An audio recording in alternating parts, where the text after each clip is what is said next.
Hey everybody, welcome back to the channel.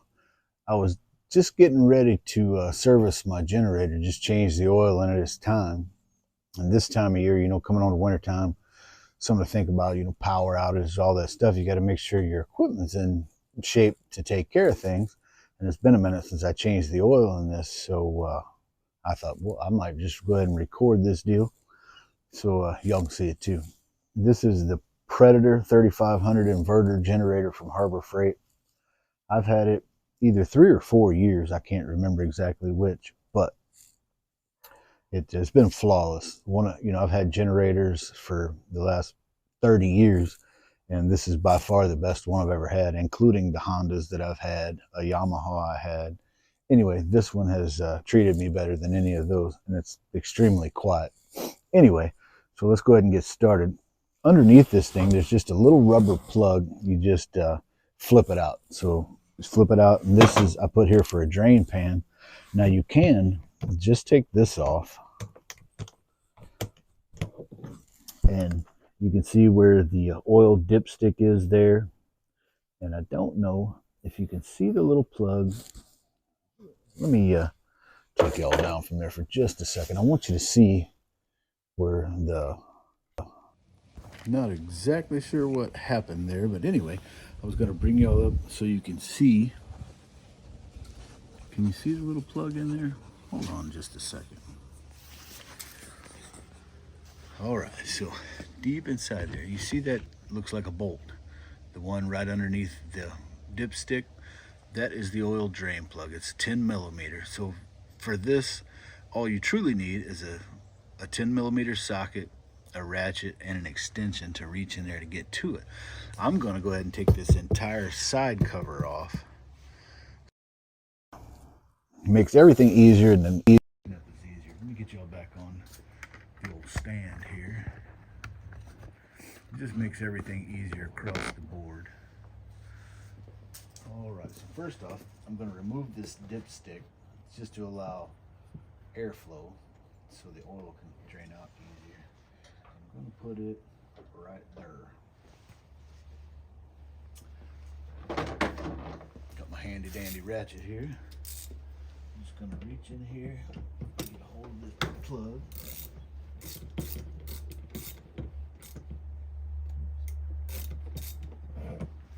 Just loosen that up a little bit.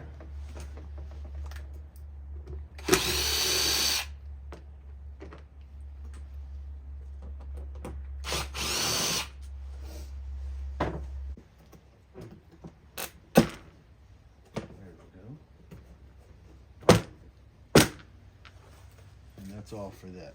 Just got these little things here, and these plug in, and that plugs in, and then you just tighten your 2 screws up there. Anyway, done with that. Now, back to the mission at hand.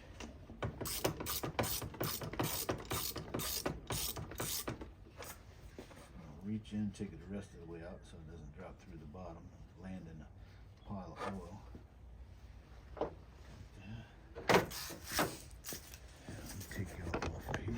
Second. See the oil's draining out? It's draining straight down and through the pan down into this pan.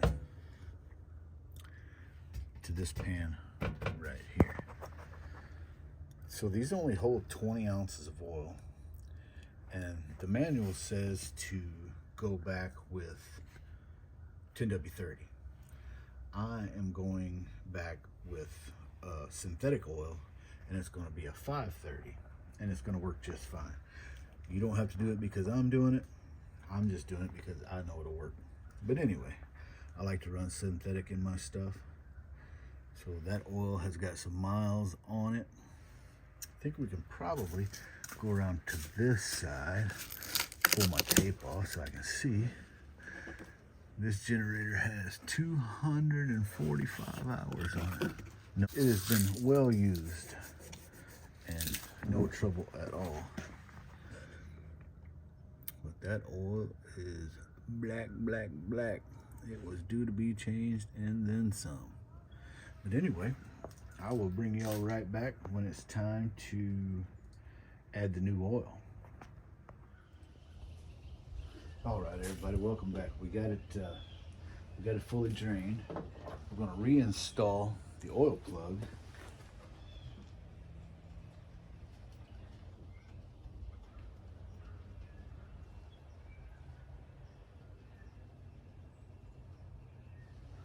Now, just so you know, there's not any specs online as far as what to torque that plug to, so we're just going to get it good and snug.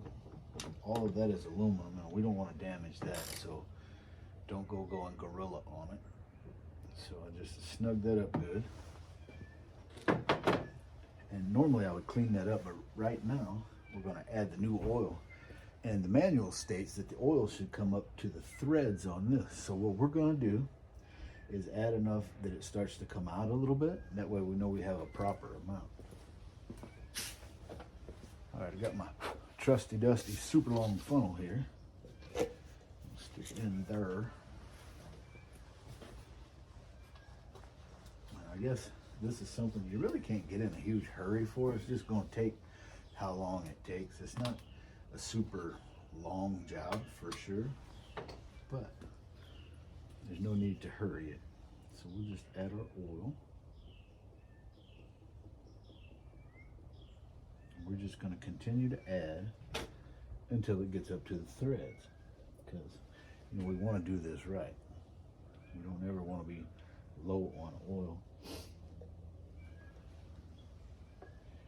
You know, it's been a little while since I've changed the oil in this, and it was completely full, believe it or not. It hadn't used any oil to speak of. Let's double check, see where we're at. Nope, not enough yet. We're not up to the threads.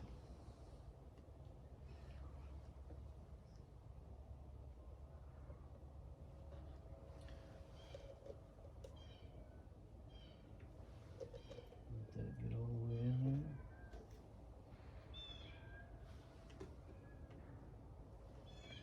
Let's see where we're at.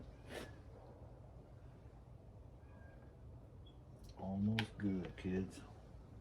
Let's put a little more in there. The good part about this is you can't overfill it. You know, if you take it to where they say take it to, you're going to be good.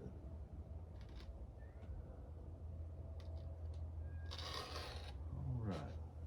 We have a little bit creeping out there.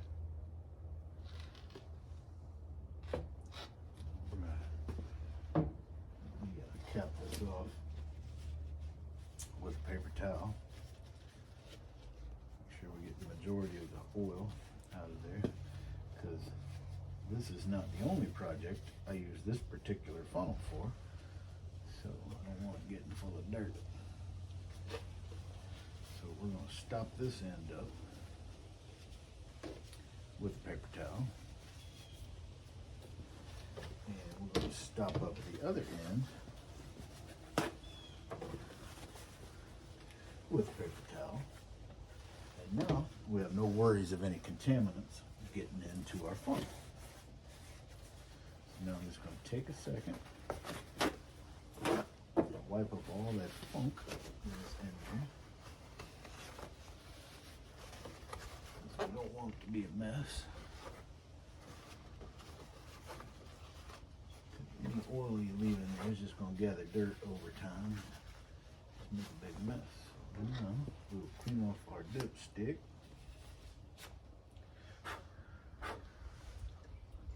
Put it in here. We'll go ahead and screw it in. We'll check our oil right quick. And we have the proper amount.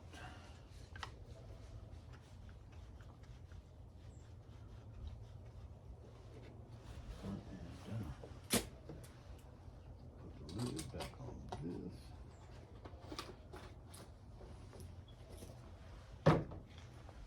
All right, y'all. That is all dolled up, cleaned up. Make sure we got it all out of there.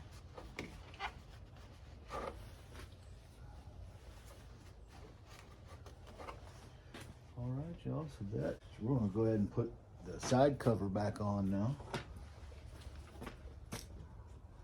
Try to get where y'all can see it too.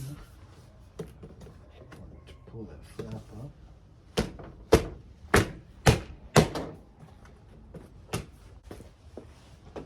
Put the screws back in.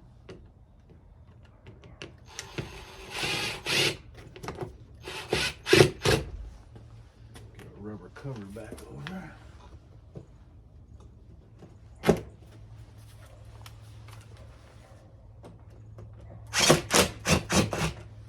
All right, everybody, that is an oil change on the Predator 3500. Thanks for watching.